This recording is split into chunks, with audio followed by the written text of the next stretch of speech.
Welcome to BHU study capital. आपका स्वागत है बीएचयू स्टडी कैपिटल में। तो जैसा आप लोगों को पता है सीयूईटी अनाउंस हो चुका है, सब कुछ ऑफिशियली हो चुका है, फॉर्म की डेट्स भी आ चुकी हैं, एग्जाम डेट भी मेंशन है कि जुलाई की सेकंड वीक में एग्जाम हो जाएगा। तो आप जिस भी सेंट्रल यूनिवर्सिटी में अगर पढ़ना चाहते हैं, सबका एक ही एग्जाम होने वाला है, सीयूईटी। उसी कड़ी में आज हम जवाहरलाल यूनिवर्सिटी, जो कि जेएनयू नाम से बहुत फेमस है, उसका एलिजिबिलिटी क्राइटेरिया, पैटर्न, हर सब्जेक्ट में हमें अगर इसमें एडमिशन चाहिए तो कैसे एडमिशन मिलेगा, उसके बारे में अपन देखेंगे। ठीक है, इसको डिस्कस करेंगे। और सीयूईटी अनाउंस हो चुका है, आपको चैनल सब्सक्राइब कर लेना है। जो भी आपको लेटेस्ट अपडेट है वो सबके लिए, जो भी लेटेस्ट अपडेट आती है आपको तुरंत चैनल में मिल जाएंगी। अपन पहले डिस्कस करते हैं जो हमारा पैटर्न क्या है, एलिजिबिलिटी क्राइटेरिया क्या है जेएनयू का, उसके बाद। और केवल जेएनयू बस का नहीं, और भी ज़्यादा जो यूनिवर्सिटी हैं जेएनयू, जो भी फेमस यूनिवर्सिटी हैं और जिनके एलिजिबिलिटी क्राइटेरिया में थोड़ा सा कन्फ्यूजन आता है, उन सबके पैटर्न और एलिजिबिलिटी आपको चैनल में मिल जाएंगे। ठीक है, तो प्लीज़ चैनल को सब्सक्राइब करके रखिएगा। जवाहरलाल नेहरू यूनिवर्सिटी, ये नंबर 1 सेंट्रल यूनिवर्सिटी है। तो यहाँ पे अपन इसका एलिजिबिलिटी क्राइटेरिया देखते हैं। अच्छा, नंबर 1 सेंट्रल यूनिवर्सिटी, ये मैंने नहीं कह दिया है, ये NIRF रैंकिंग में मेंशन है। ठीक है, तो मेरे को मत कहिएगा। तो एक बात आपको बता दूं मैं, जेएनयू में क्या होता है, आपको डिग्री ना फॉरेन लैंग्वेज में ही मिलेगी। मतलब ऐसा नहीं कि आपको पर्शियन पढ़ा के भेज देंगे, जाओ बेटा पर्शियन जाओ, ऐसा नहीं होगा। लेकिन पर्शियन की आपको डिग्री पर्शियन में मिलेगी। आप साथ में हिस्ट्री ले सकते हैं, ज्योग्राफी ले सकते हैं, आपको जो मन है। ठीक है, लेकिन आपको जो अंडर ग्रेजुएशन की डिग्री मिलेगी, बीए ऑनर्स की या बीए आर्ट्स की, बैचलर ऑफ आर्ट्स की, वो फॉरेन लैंग्वेज में ही मिलेगी। ठीक है, तो यहाँ पे उसका अपन क्राइटेरिया देख लेते हैं। अच्छा, बहुत लोग कह रहे थे कि जेएनयू के क्राइटेरिया में कहीं फॉरेन लैंग्वेज ना पूछें, ऐसा कुछ भी नहीं है। ठीक है, तो अगर आप जेएनयू से अंडर ग्रेजुएशन करना चाहते हैं, बीए ऑनर्स या बैचलर ऑफ आर्ट्स में, उसमें आपको मैंने बता दिया है कि आपको फॉरेन लैंग्वेज में ही डिग्री मिलेगी। इसका ये कहीं भी मतलब नहीं है कि मतलब केवल आपको चाइनीज ही पढ़ाएंगे 3 साल। ठीक है, ऐसा कुछ भी नहीं होने वाला है। आपको डिग्री पर्शियन में मिलेगी, साथ साथ आप हिस्ट्री ले सकते हैं, इकोनॉमिक्स ले सकते हैं, पॉलिटिकल साइंस ले सकते हैं, जो भी आपका मन है आप वो ले सकते हैं। ठीक है, तो बीए ऑनर्स पर्शियन के लिए सबसे पहले जो भी एग्जाम होने वाले हैं वो सीयूईटी से ही होंगे। और अगर आपको जेएनयू में एडमिशन चाहिए फॉरेन लैंग्वेज में, बैचलर ऑफ आर्ट्स में, तो आपको 2 चीज़ें करनी पड़ेंगी। सीयूईटी में सेक्शन 1 से इंग्लिश बनानी पड़ेगी। मैंने उसमें वाले वीडियो में बनाया, दिल्ली यूनिवर्सिटी का मैंने वीडियो बनाया था, उसमें क्या था, सेक्शन 1 से कहीं भी मेंशन नहीं था कि तुमको इंग्लिश ही बनानी पड़ेगी या हिंदी ही बनानी पड़ेगी या उर्दू ही बनानी पड़ेगी। यहाँ पे साफ साफ लिखा हुआ है सेक्शन 1 से इंग्लिश ही बनानी पड़ेगी, इंग्लिश को बनाना पड़ेगा और सेक्शन 3 देना पड़ेगा। मतलब डोमेन का कोई भी झंझट नहीं है, आपको सेक्शन 1 से इंग्लिश लैंग्वेज बना देनी है और जो जनरल टेस्ट होने वाला है सेक्शन 3 को, उसको बनाना है। और इन दोनों के हिसाब से आपकी मेरिट बनेगी और उसके हिसाब से आपको एडमिशन मिलेगा बीए ऑनर्स फॉरेन लैंग्वेज, जो भी पर्शियन चाइनीज आप जो भी चाहते हैं। ठीक है, अच्छा, पर्शियन मतलब फॉरेन लैंग्वेज जैसे मजाक नहीं होती, बहुत अच्छी लैंग्वेजेस होती हैं। ठीक है, बहुत इंपॉर्टेंट भी होती है। यहाँ पे एलिजिबिलिटी क्राइटेरिया दिया हुआ है। एलिजिबिलिटी क्राइटेरिया में आपको 10+2 में 45% एटलीस्ट मार्क्स होने चाहिए आपके। ठीक है, और बोर्ड यूनिवर्सिटी 3 कोर्स, जैसे कि यहाँ बहुत सारी वो दी हुई, इसका कोई हमें मतलब नहीं है। आपको बस एक चीज़ ध्यान रखना है, यहाँ पे ना ही कुछ ऐसा मेंशन है कि आपकी इतनी एज होनी चाहिए, या तो अगर आपका गैप है तो आप दे नहीं सकते एग्जाम, ऐसा कुछ भी मेंशन नहीं है। बस 45% हो जाने चाहिए आपके 10-12 मतलब 12th में, और कुछ भी मेंशन नहीं है। आपके 45% है और आपने यहाँ अच्छा किया है, आपको एडमिशन मिल जाएगा जवाहरलाल नेहरू यूनिवर्सिटी में, जो भी लैंग्वेज में आप चाहते हैं। ठीक है, अपन अब अरबिक का देख लेते हैं।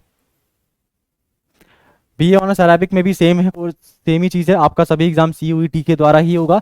अरबिक में भी आपको सेक्शन 1 से इंग्लिश ही बनानी है, कंपलसरी है, और जनरल टेस्ट बनाना है जो कि सेक्शन 3 है। उसके अलावा आपको कुछ भी नहीं करना है। और सेम फॉर जापानीज, जापानीज में भी आपको सेम चीज़ करनी है। सेक्शन 1 से इंग्लिश बनानी है और सेक्शन 3 से जनरल टेस्ट बनाना है। एक बात ध्यान रखिएगा, आपको ऐसा नहीं करना जैसे कि ना आपको जेएनयू में जाना है तो आप लोग पेपर देने जाएंगे, आप सेक्शन 1 से केवल इंग्लिश बना देंगे और जनरल टेस्ट बना देंगे, उसके बाद कहेंगे बस हमारी छुट्टी हो गई, अब हम जा रहे हैं। ऐसा बिल्कुल नहीं करना है।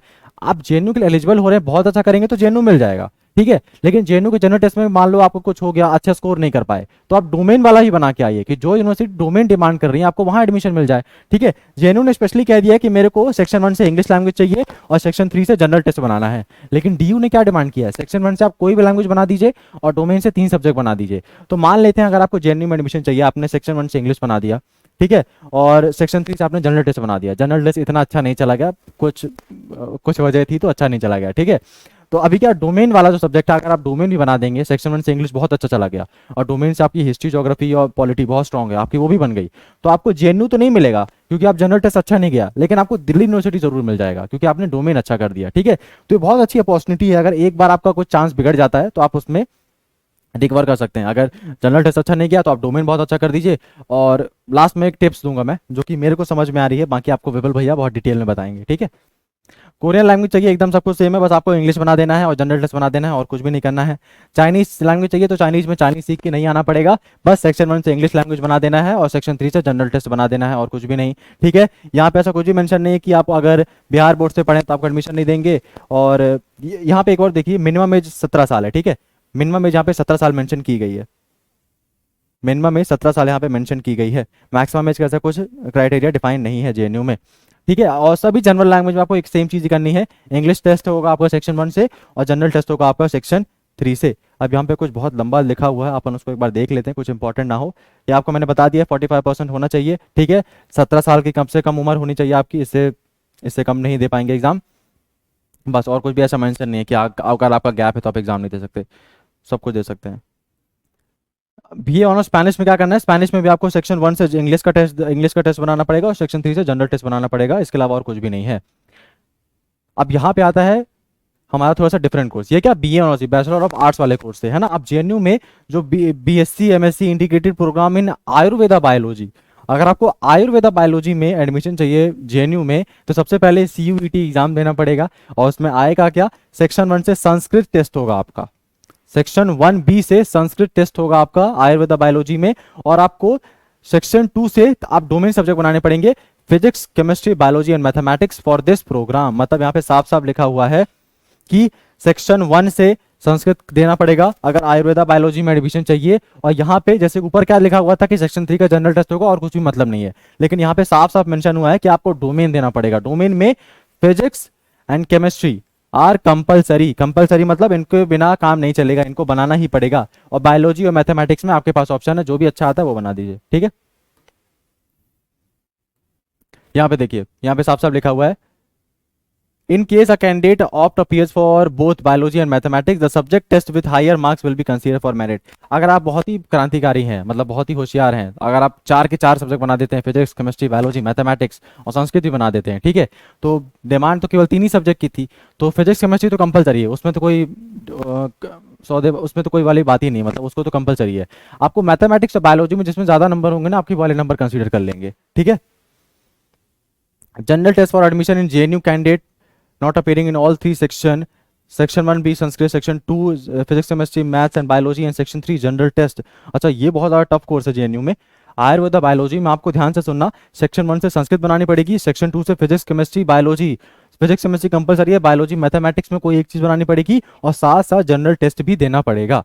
ठीक है, तो ये थोड़ा सा इसको ध्यान रखना।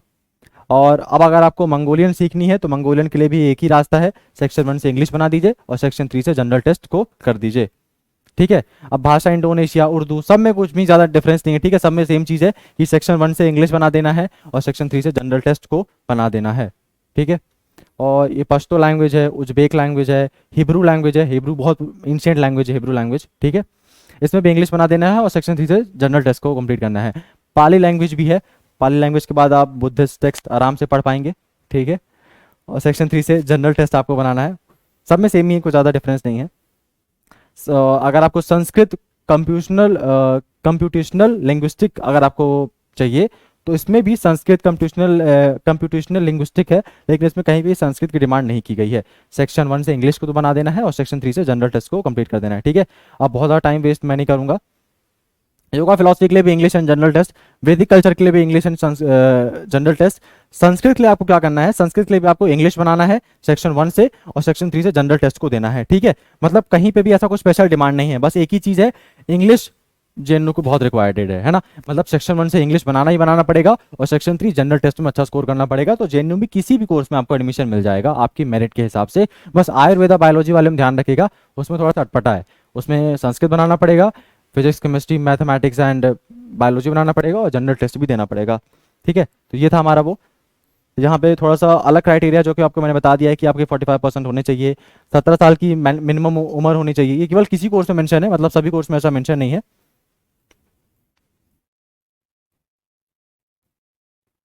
17 साल की मिनिमम उम्र होनी चाहिए आपको सीयूसीटी एग्जाम देने के लिए। 45% आपको होने चाहिए 10 12th में, है ना। गैप ईयर का कुछ भी मेंशन नहीं है और ऐसा कहीं पे भी मेंशन नहीं है कि फ्रेंच बनाना है तो फ्रेंच सीखनी पड़ेगी, ऐसा कुछ भी मेंशन नहीं है। ठीक है, तो ये रहा हमारा जेएनयू का जितने भी कोर्स है मैंने सबको डिटेल में बता दिया, क्या क्या पैटर्न है वो भी बता दिया, एलिजिबिलिटी क्राइटेरिया क्या है वो भी बता दिया। अब बचा क्या है, आपको पढ़ाई करना बचा हुआ है। पढ़ाई आपको बहुत मेहनत से करनी पड़ेगी क्योंकि क्योंकि डोमेन यहाँ मेंशन नहीं है, तो जनरल टेस्ट और इंग्लिश लैंग्वेज के यहाँ पे अगर मेरिट बहुत हाई जाती है तो एडमिशन हो जाना मुश्किल होगा।